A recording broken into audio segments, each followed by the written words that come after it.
আসসালামু আলাইকুম ভাই। দেশ ও দেশের বাইরে থেকে যারা আইরিশ টিভি দেখছেন সবাইকে জানাচ্ছি আন্তরিক শুভেচ্ছা সালাম। দর্শক, আজ আমরা কথা বলবো একজন রিক্সাওয়ালা ভাইয়ের সাথে। উনি দীর্ঘদিন ঢাকা শহরে রিক্সা চালায়। আসলে এই যে রিক্সা দেখছি, অটো রিক্সা, এটা কারোটা ধরে কারোটা ধরে না। এটা কেন ধরে এবং ধরার পরে এটা কোথায় যায় এবং কিভাবে এটা সারিয়ে আনেন একটু বলেন তো ঘটনাটা। এটা ধরলে আপনার নেব পুস্তকলা নিয়ে ব্যাটারি খুলে দিব, দিলে 3 দিন পরে আবার পল্টন তনে আপনার স্লিপ দিব। এই স্লিপ নিয়ে আবার পুস্তকলা যান না, পুস্তকলা গেলে তারপর আবার ওরা গাড়ি দিব। এই প্রক্রিয়ায় মানে একজন রিক্সাওয়ালা কি পরিমাণ ক্ষতিগ্রস্ত হয়? এত মনে করেন যে 2500 2000 টাকা।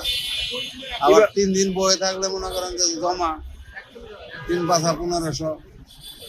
এই টাকাটা কি সরকার পায় না পুলিশ নিজেরাই নিয়ে নেয়? এটা এখনকার সরকারের খাতা, আমরা তো আর জানি না সরকারের খাতায় যায় না পুলিশের খাতায় যায়।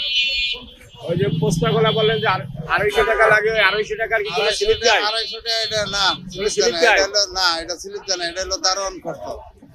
দারোয়ান খরচা। হ্যাঁ, ওরা দারোয়ান গাড়ি দেখে রাখে। দৈনিক তো সাথে সাথে গাড়ি ধরে, তাহলে দারোয়ান খরচ, দারোয়ানের বেতন কত? এটা তো আর আমরা কইতে পারি না দারোয়ানের বেতন কত। ওরা গাড়ি পোহর দেয়, দেখে দেয়। গাড়ি পায়রা দেয় 250 টাকা লাগে কোনো স্লিপ ছাড়া। হ্যাঁ, এটা স্লিপ নেই। আর 1200 টাকার কি স্লিপ দেয়? হ্যাঁ, 1200 টাকা স্লিপ। এটা কেন ধরে ওদের? ওরা বলে কি কি কারণে ধরে? হাজার হাজার গাড়ি চলে, কারোটা ধরে কারোটা ধরে না। অভিযোগ, অর্ডার অভিযোগ, অবৈধ গাড়ি এলাকা। অবৈধ তো সব গাড়ি অবৈধ, তাহলে একটা ধরে একটা ধরে না, এটার কারণ কি? এটা এখানকার ওখানে দেখা গেছে 5টা ধরছে আর গেলে ছাড়ি দিচ্ছে। এগুলো কি টাকা ছাড়াই টাকা স্লিপ ছাড়া টাকা খাইয়ে ছেড়ে দেয়? হ্যাঁ, 600 টাকা নিব স্লিপ ছাড়া।